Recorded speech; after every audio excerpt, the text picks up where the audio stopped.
Why do all these stories about cheating wives seem so cliché? The usual plot: I arrived home unexpectedly, stumbled upon an email, caught her in the act at the office Christmas party, or coincidentally drove by a motel and saw her car parked outside a room. Surely, there must be other ways husbands discover their wives' infidelity, or maybe not. Perhaps there are only a handful of ways a man realizes his marriage has hit a dead end. In my case, it took a major shock to open my eyes to what had been happening between my wife and her lover for the past 6 months. I was completely clueless. Shannon and I met in college during our sophomore year and were immediately drawn to each other. She had rich auburn hair, blue eyes, a lovely face, and a slim, graceful figure with long legs and medium-sized breasts. To me, she was perfect. But beyond her physical attributes, it was her personality that truly captured my heart. Shannon was smart, lively, and engaging. We could talk for hours about anything and everything. We became best friends, and after 3 months of dating, Shannon gave me her virginity in the back seat of my car parked behind the town baseball diamond. It was a memorable moment, albeit fumbling and awkward as I struggled to find the right angle. When we finally connected, she cried tears of happiness, not pain, as my cock entered her for the first time. "Oh, Stu, we did it," she whispered, and I'll never forget those words. From that moment on, there was never any doubt in my mind that Shannon and I would be together forever, or so I thought for the next 10 years. My name is Stuart Gray, but everyone calls me Stu. I was born and raised in a medium-sized town in the Midwest. Standing at 6 feet tall and weighing 187 pounds, I'm considered reasonably good-looking with brown eyes and sandy hair. I work as a contractor, running my own small company with a permanent staff of 5. We specialize in interior upgrades for clients who can afford them, and our work is highly regarded. Shannon, on the other hand, teaches music at a local high school. Together, we lead a comfortable life in a beautiful home, and in our early 30s, we're eagerly anticipating starting a family in the near future. As I mentioned earlier, our first 10 years of marriage were wonderful. Our sex life was satisfying, although I won't exaggerate and claim we were at it twice a day every day.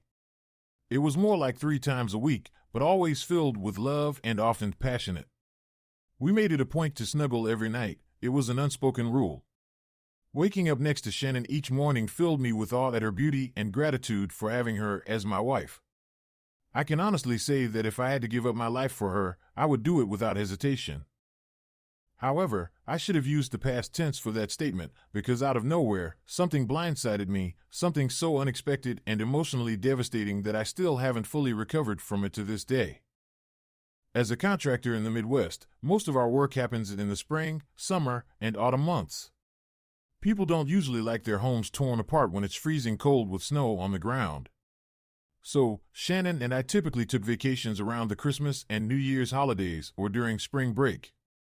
In the summers, when I was busy with work, Shannon would sometimes visit her parents for a week, go on a shopping trip with her sisters, or take a summer class to maintain her teaching credentials. Our favorite winter trip was to some warm destination, and during the winter of our downfall, we chose an all-inclusive resort in the Bahamas for 2 weeks, a chance for us to reconnect in body and spirit. Little did I know how mistaken I was. Before Shannon and I boarded that plane in Minneapolis, I not only had no inkling that something was wrong, but I would have vehemently denied it if someone had suggested otherwise. We were the epitome of a perfect couple, deeply in love and profoundly connected in every aspect. It felt like we were 2 halves of a whole, inseparable and invincible. I forgot to consider that there's also a darker side to things, and unbeknownst to me at the time, I was teetering on the edge, about to plummet into the abyss. My first hint that something was off occurred during the security check at Minneapolis-St. Paul International Airport. The line was lengthy, filled with people eager to escape the extreme cold for tropical warmth. As Shannon and I waited to pass through the scanners, I noticed a man in the adjacent line stealing glances at her. It's not uncommon for men to admire Shannon's striking appearance, but this felt different, almost as if he was trying to catch her attention. Curious, I pretended to glance at my boarding pass while keeping an eye on him. His looks towards Shannon were surreptitious, and then I saw it, Shannon's quick glance back at him and a subtle gesture as if to say, "Not now." He smiled and nodded, and I felt a wave of unease. I was taken aback. It dawned on me that they knew each other. How well, I couldn't be sure, but that realization set off alarm bells. Throughout the security check, I observed them closely, but there were no further attempts at contact from either of them. I grew silent, and although Shannon didn't seem to notice, my mind was racing. I hoped the man, whoever he was, wasn't on our flight, but my hopes were dashed when we boarded and I saw him sitting in an aisle seat about 15 rows ahead of us. Another oddity was Shannon's sudden preference for the aisle seat in our row. She usually favors the window seat, but not this time. When I questioned her about it since I had pre-booked the window seat for her, she simply mentioned feeling queasy from breakfast and not wanting to disturb others if she needed to use the restroom. I asked the woman in the aisle seat if she minded swapping seats, explaining Shannon's discomfort, and she kindly agreed. I usually have no trouble sleeping on flights, especially the long one from Minneapolis to Miami, but my heightened anxiety made it impossible to relax, despite pretending to doze off. After stowing our belongings, Shannon placed her purse under the seat in front of her. Once we were airborne, I put on my twins' baseball cap and pretended to sleep. I left myself enough space to observe Shannon, and about 15 minutes later, she glanced at me before getting up and heading towards the restroom. Shifting in my seat to maintain a view of the aisle, I noticed that as she passed the man's seat, whom I now assumed was an acquaintance, she reached out and briefly touched his shoulder, confirming my suspicions that there was something going on between them and this wasn't just a coincidence. I observed that they avoided eye contact as Shannon headed towards the restroom. Moments later, when she emerged, she glanced directly at him, prompting him to stand and approach her in the aisle. Instead of one of them stepping aside to let the other pass, they faced each other and paused for a brief moment. He placed his hand on her waist, she briefly touched his chest, and they exchanged words. Both wore warm smiles, and as Shannon made her way back to her aisle seat, his hand brushed down her backside, eliciting another smile from her. That brief interaction was enough for me to realize that these two were not strangers and likely shared an intimate connection. It also hit me like a wave of bricks that my once wonderful marriage was now in jeopardy, and the thought of it potentially ending overwhelmed me with anguish. I couldn't bear to look at Shannon as she sat down and fastened her seatbelt. How could she betray me, betray us? How long had this been going on? Who was this man, and how deep was their involvement? For the remainder of the flight, I tried to process what I had witnessed and prayed that he wouldn't be on our connecting flight to Nassau, though deep down, I knew he would be. Unfortunately, my fears were realized. As soon as Shannon and I boarded the plane, I spotted him seated 5 rows behind us, engrossed in the in-flight magazine, seemingly oblivious to our presence. Shannon, no longer claiming stomach issues, took her usual window seat. The flight to Nassau passed without incident, and upon landing, we collected our luggage, rented a car, and headed to the resort. While I drove, Shannon busied herself with her phone, texting. "Who are you messaging?" I asked. "Just my mom and sisters, letting them know we arrived," she replied. Perhaps, I thought, but I couldn't shake my suspicions. Isn't it strange how suspicions tend to snowball once they start?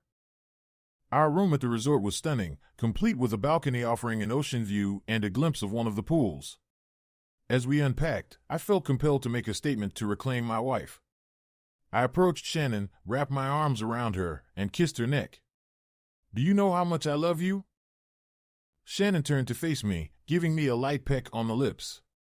"I love you too, baby," she said. There was a strange emptiness in her eyes, as if she wasn't fully present in the moment. It sent a shiver down my spine. I kissed her again. "You know I would never do anything to hurt you, right, Shannon?" She flinched slightly. "I know, Stu. And I know you would never do anything to hurt me or our marriage," I insisted, but she couldn't meet my gaze, her eyes fixed on the floor. In that moment, I knew I had likely lost the battle. If she hadn't already betrayed me, I realized she soon would, and the thought crushed me.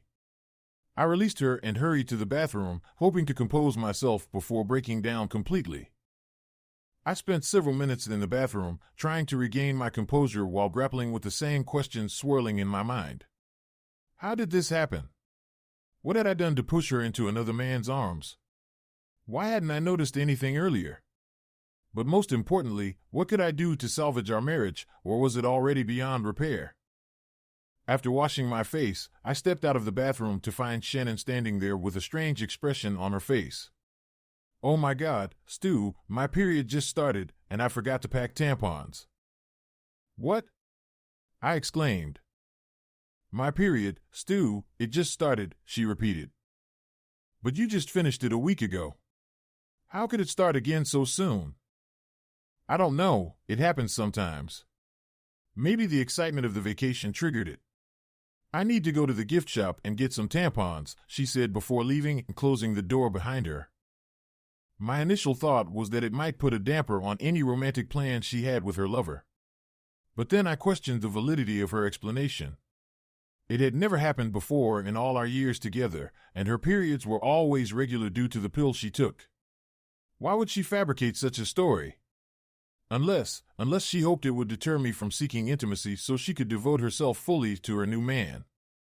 It was a cruel and calculating move, one that shattered my perception of her.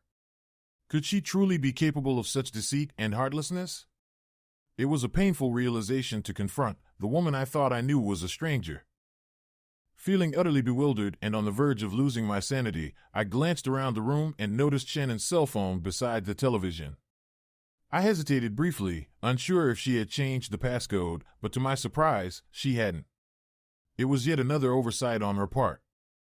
I accessed her messages and scrolled through the recent exchanges with someone named Anthony Eisner, starting from our car ride to the resort. Anthony, hey baby. OMG, you look amazing. Can't wait to be with you. Shannon, you almost got us caught by Stu at the airport, you naughty boy. Anthony, couldn't resist, Shan. Just looking at you makes me crave you. I almost kissed you in the aisle on the plane. Shannon, Stu was fast asleep, so you could have, but it might have raised eyebrows. I did enjoy the little squeeze you gave my ass. A taste of what's to come. LOL. Gotta go, we're almost there. Their conversation resumed once we were in our resort room. Anthony, I'm in the lobby. Are you here yet? Shannon, I'm in my room. Stu's in the bathroom. He's acting strange. Anthony, who cares? When are you ditching Stu so I can have you all to myself? Shannon, I've told you from the start that I can't and won't do that, Tony. Stu is an amazing husband who loves me and takes care of me, unlike you. As I read those words, my heart sank and a wave of betrayal washed over me. Anthony, but my cock is bigger and better than his, and I fuck you better than he does. Shannon, oh God, yes, no one fucks me like you do, baby, you know that. You make me come and take me places Stu has never dreamed of taking me, but as good as your cock is, and trust me it is the best, I need more than your hot fucking, and that's what Stu gives me. Stu and I are getting ready to start our family, so this next 2 weeks are just for you, baby. I told Stu I would stop taking my birth control pills when we get home, but I really stopped taking them almost 3 weeks ago. So now you have your chance to give me your baby. If you can make a baby in me in the next 2 weeks, then we'll create the child that Stu will raise thinking it's his. Anthony, you are so nasty, Shan, but I love it. I plan on filling your sweet cunt with a couple of gallons of baby juice in the next 2 weeks. I'll make a baby in that sweet tummy of yours. Shannon, God, you're making me wet. I can't wait to feel you inside me. Anthony, what about Stu boy? How do you know his sperm won't beat mine to the punch in the next 2 weeks? Shannon, because he's not going to fuck me, silly boy. I'm going to tell him that my period just started up again, and oddly it's going to continue the whole time we're on vacation. LOL. Anthony, are you sure he'll buy it? Shannon, of course. He loves me, and he knows I'd never lie to him. Besides, when we get home, I'll make it up to him. Anthony, fuck, he is so stupid, what a loser. Shannon, stop calling him that, or you'll be the loser. You'll lose my pussy for good. Anthony, we both know you're not going to let that happen. You need my cock too much. Shannon, that's true, but I still don't like you saying things like that about Stu. He's a good guy. Anthony, okay, meet me in the lobby. I need to taste your lips, both sets of them, but I'll settle for the ones on your face for now. Shannon, and you call me nasty? You get exclusive use of my lips, at least the lower ones, for the next 2 weeks. Give me 5 minutes. I stood there in total shock, debating whether to return her phone or not. There was a possibility I could use those messages as evidence in the divorce. Ultimately, I decided against it. My phone contained all my personal information, and she had made this mess, so let her figure her way out of it. I kept both our phones, knowing she would realize hers was missing soon enough, but by then, I would be long gone. Bile rose in my throat, choking me as I stared out the window at the beautiful Caribbean. Just 8 hours ago, I was the happiest man on earth, looking forward to 2 weeks of romance in the tropical sun with the love of my life, my wife, my soulmate. And now, my world had crashed around me. Never before had I felt such profound loneliness, shock, and anger. The urge to inflict pain on both of them, to obliterate them for turning me into such a pitiful fool, surged through me. Yet, gradually, the rational part of my mind took hold. Divorce was inevitable. There was no way I could remain with the cheating woman who had once been my loving wife. But I desired more than just separation. I craved revenge. Gazing out the window, my eyes fell upon the pool below, and there they were, wrapped in each other's arms, lost in a fervent kiss. Anthony's hands roamed over Shannon's body, and she eagerly pressed herself against him. Nausea threatened to overwhelm me, but I resisted and instead captured their actions on video using my cell phone. It seemed Shannon had failed to notice that our room overlooked the pool while she unpacked. I needed a plan, and I needed it fast, but my insides churned with spasms, and my mind felt paralyzed. Then, inspiration struck. It was remarkably simple. Shannon wanted 2 weeks with her lover, Anthony, to conceive a child, and I needed time to initiate the dissolution of our marriage. I decided to grant her the 2 weeks and make my exit. Having barely unpacked, repacking was a breeze. Glancing out the window once more to ensure the lovers were still preoccupied, I found them sitting intimately, engrossed in conversation, likely plotting their first tryst on the island. I was about to make their rendezvous even easier. They could have either his room or hers and indulge in their desires to their heart's content as I made my swift departure. As I headed towards the door, a mischievous idea occurred to me, eliciting a faint smile. I gathered Shannon's lingerie, nightwear, and dresses, dumping them on the floor, and proceeded to urinate over each item. Opening her suitcase, I emptied the contents of her perfumes, shampoos, and cosmetics onto the soaked pile, adding insult to injury. Though she would likely have everything cleaned, it would delay her from dressing provocatively for her lover, if only for a day or two. Realizing that their true desire was to be naked together, the gesture was more for my own satisfaction. Tucking away my spent anger, I left the room without a backward glance, leaving the door ajar behind me. At the front desk, I informed the clerk of an urgent matter that necessitated my immediate return home. Despite being informed that there would be no refund for the 2 weeks, I accepted the loss without hesitation. Escaping from my wife and her lover was worth more than the money I had prepaid. Besides, I intended to deduct the amount from Shannon's portion of the divorce settlement. After all, she was the reason our vacation had turned sour. I drove the rental car back to the airport, hoping to catch a flight to anywhere. Luckily, there was a plane departing for Orlando in 2 hours, with a transfer to Minneapolis in just a 90-minute layover. After checking my bags and passing through security, I found a corner seat at a bar and ordered a double scotch. It had been just over an hour since I left the resort, and I knew Shannon and her lover must have realized by now that I was gone. Still, I was a little taken aback when Shannon's phone, now in my possession, began to ring. Seeing an unfamiliar number, I chose to ignore it, letting it go to voicemail. I listened as Shannon, almost in hysterics, cried out, "Stu, what's going on? Are you out of your mind? Why did you ruin all my beautiful clothes? Call me, baby, I'm worried sick about you." "No, Shannon, you're worried about yourself and your ruined vacation," I thought as I deleted the message. 5 minutes later, another call came through. "Stu, you're scaring me to death. Where are you, baby? I don't know what you think I've done, but you're wrong. I would never do anything to hurt you. I love you, Stuart. Please, God, please call me." Again, I erased the message. After 3 more frantic calls, I sent her a text message.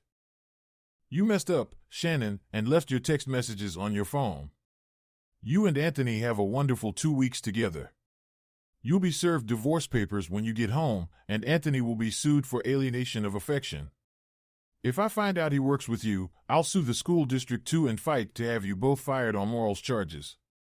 But hey, now you have each other, and Tony Boy can fulfill all your fantasies. I never realized our sex life was such a disappointment to you. 10 minutes later, I received a text message from Shannon. Oh God, please don't do this. I was never disappointed in our lovemaking, never. Stu, you are my world. This whole thing was just a stupid mistake. I would never have followed through with it. I'm sorry. 2 minutes later, another voicemail came through, with Shannon sobbing. Please, baby, I beg you.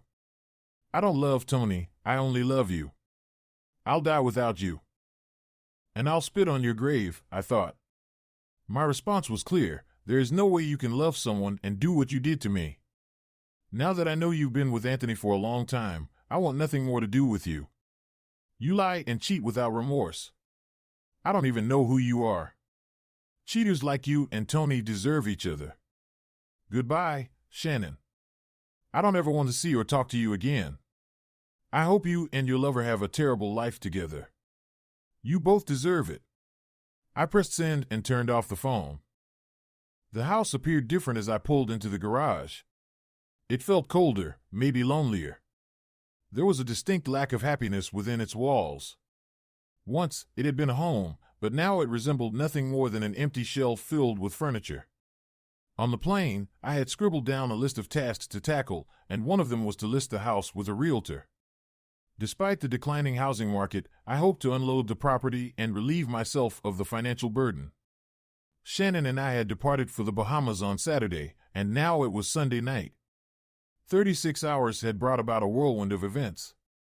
Tomorrow, I planned to initiate the divorce proceedings, but for now, I was exhausted and in desperate need of rest. The following morning, I awoke to the sunlight streaming through the windows. My head throbbed, and my mouth tasted unpleasant. I stumbled into the kitchen, brewed some coffee, and powered on my cell phone. There were over 20 messages, all bearing the same tone, pleading for forgiveness. Shannon claimed that upon realizing I had left her, she immediately ended things with Tony, insisting that their relationship was nothing more than a joke and that they never had sex.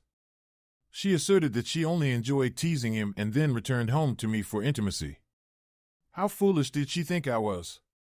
In addition to feeling resentment towards her, I couldn't help but feel a sense of pity.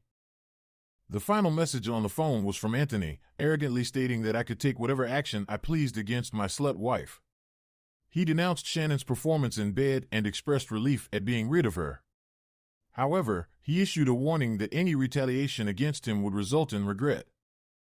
I responded tersely, expressing my disdain for his actions and his character. I warned him of the consequences he would face and assured him that his career was effectively over. By 10:30, I had scheduled an appointment with a divorce lawyer for the following afternoon. By noon, I had canceled credit cards, divided checking and savings accounts, and handled other administrative tasks.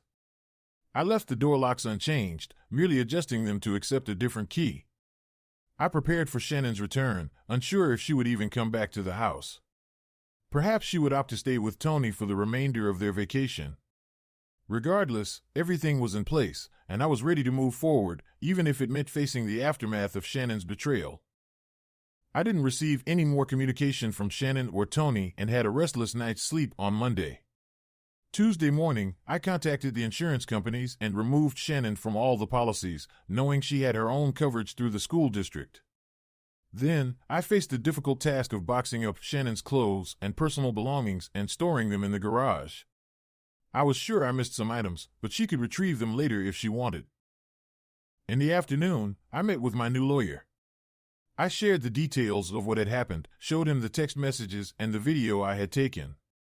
While sympathetic to my situation, he explained that since we didn't have children, adultery wouldn't heavily influence the court's decisions. A 50-50 split of assets was the probable outcome, although any property inherited from my parents before our marriage would remain mine. In essence, I was in a tough spot. Nevertheless, escaping from Shannon was worth any price. That evening, as I relaxed with a glass of single malt scotch, the house phone rang.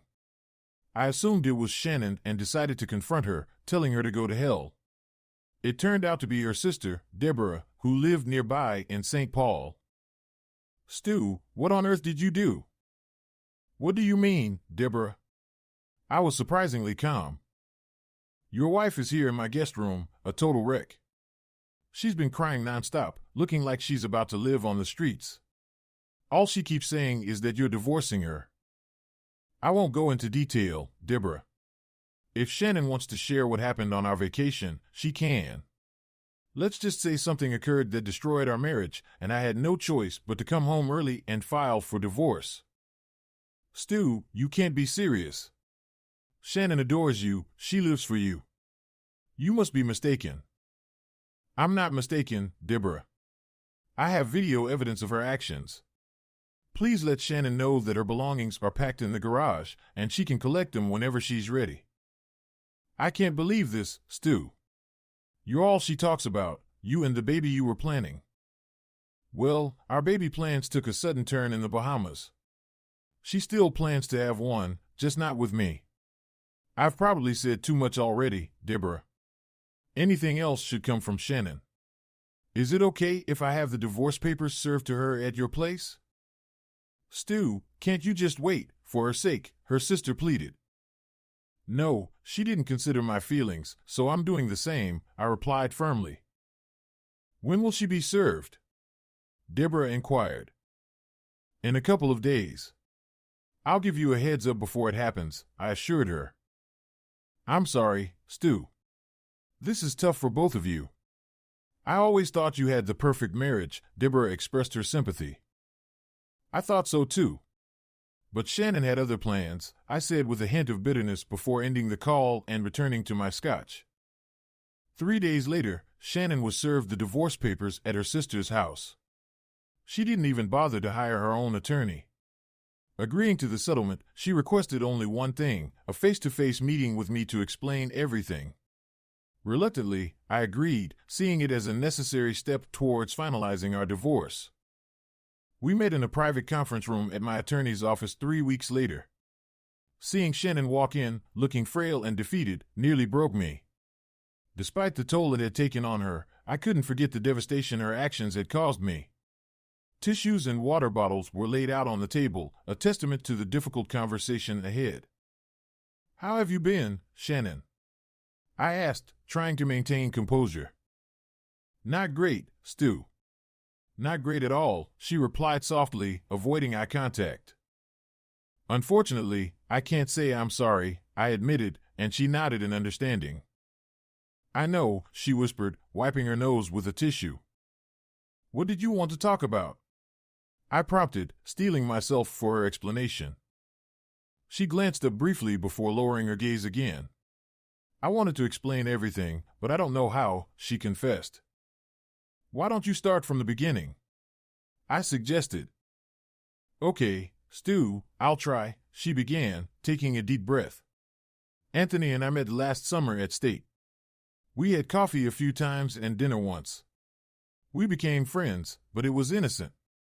I made it clear I was happily married. When he transferred to my school as the new vice principal, we had lunch occasionally. After a parent-teacher night, he asked for a drink to unwind. I shouldn't have, but I said yes." "Did anything happen that night?" I probed. "Not really. Well, yes, sort of. We had drinks, and he confessed his feelings. I told him I cared for him but couldn't risk my marriage. He wanted to spend more time alone, but I refused, reaffirming my commitment to you," she explained hesitantly. "What was his response?" "He said we would be careful and discreet, and you would never have to know anything about it. He claimed it would boost my self-esteem to see how desired I was by another man, promising he would never push me beyond my comfort zone. He just wanted me to experience being loved by someone other than my husband," she explained, her voice trembling. "Did he specify what he wanted from you?" I pressed on, determined to get the full story. She shook her head, tears welling up in her eyes. "He didn't need to. The way he held my hand, the look in his eyes, and his words made his intentions clear." "How did that make you feel?" I inquired, seeking to understand her emotions. It should have angered me, but instead, it aroused and frightened me simultaneously. Tony is attractive, not more than you, but the idea of another man desiring me was thrilling, she confessed. Did his words make you want him? I continued, wanting to delve deeper. She flinched before nodding. Yes, they did. Did you go home with him that night? I asked, awaiting her response. Not that night. I needed time to consider it. He understood and said he would wait as long as necessary.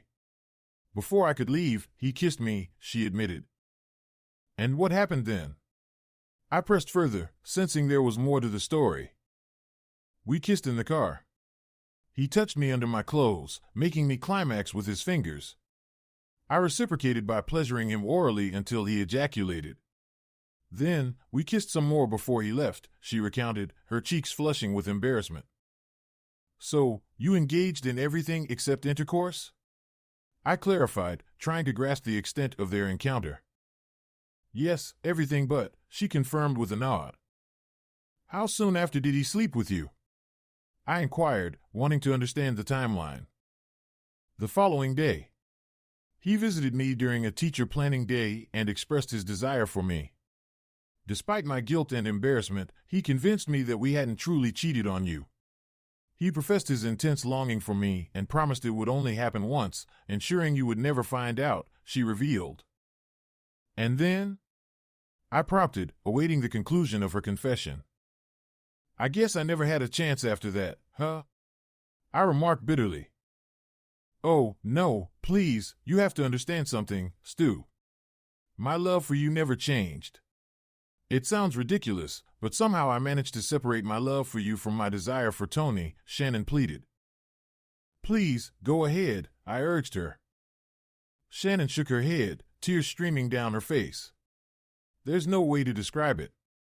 Just before he entered me, I thought of you and questioned why I was doing this.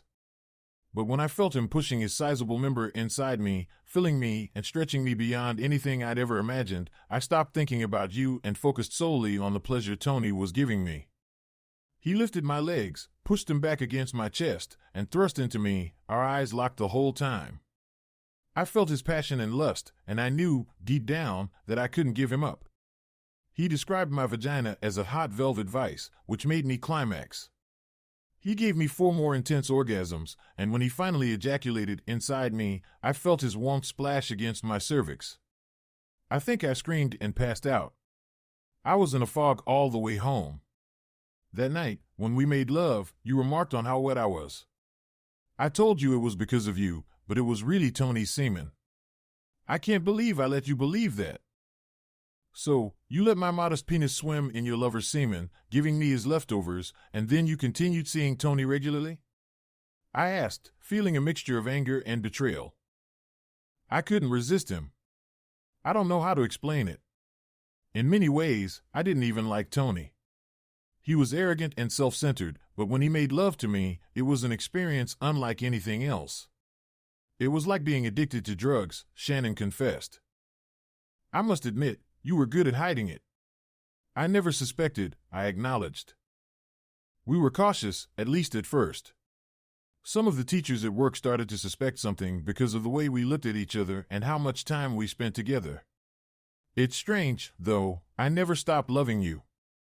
It was as if my 2 lives were completely separate and had nothing to do with each other, she explained. How often did you 2 have sex? I inquired, trying to grasp the extent of her betrayal. 2 or 3 times a week, she admitted.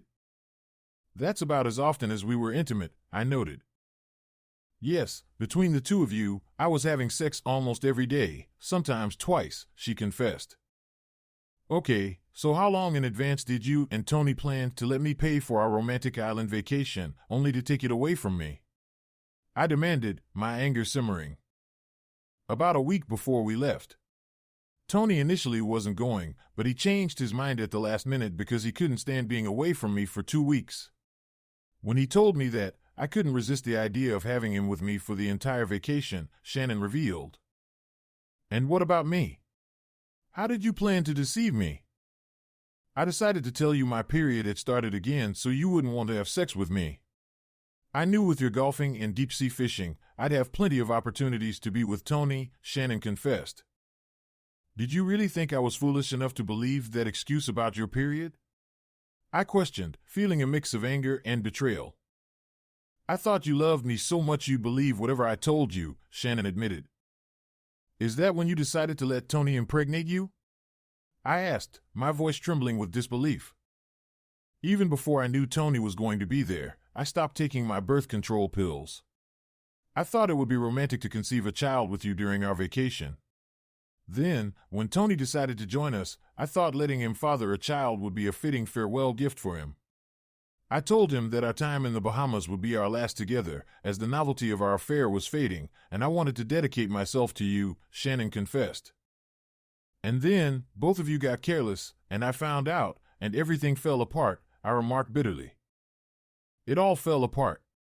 When I saw that you had destroyed all my lingerie and sexy dresses, and your clothes were gone, I realized I had lost everything. I was devastated. I called Tony and told him what happened, and he said it was good because now we have 2 weeks alone to conceive the baby. I was so furious that I kicked him out of the room and told him I never wanted to see him again, Shannon recounted. Did you sleep with him before returning to Minneapolis?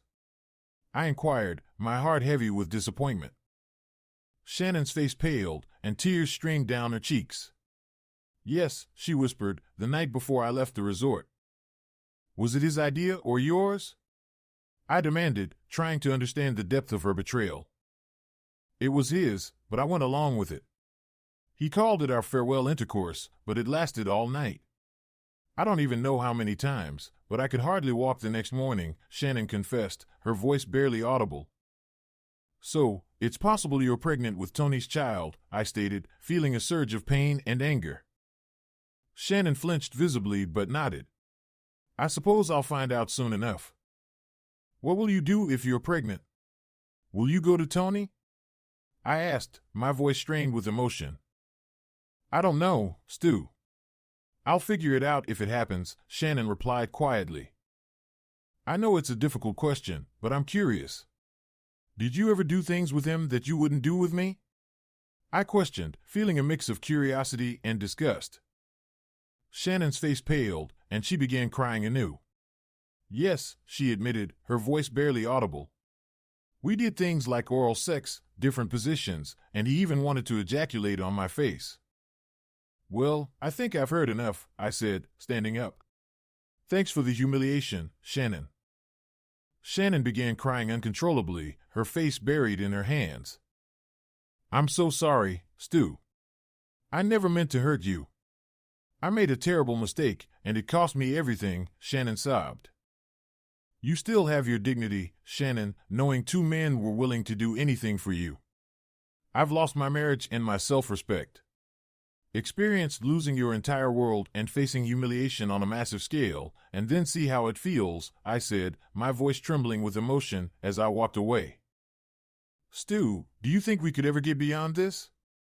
Shannon asked, her voice filled with uncertainty. I couldn't help but let out a chuckle. What do you think, Shannon? I replied, unable to hide my bitterness. She attempted a smile but shook her head no. Epilogue: the divorce was finalized almost 2 years ago.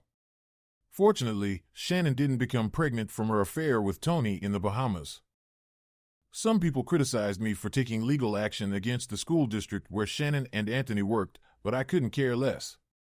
Anthony, as my wife's immediate supervisor, took advantage of her. While I didn't gain any monetary compensation from the lawsuit, it was worth it to see both of them lose their jobs and find work outside of education.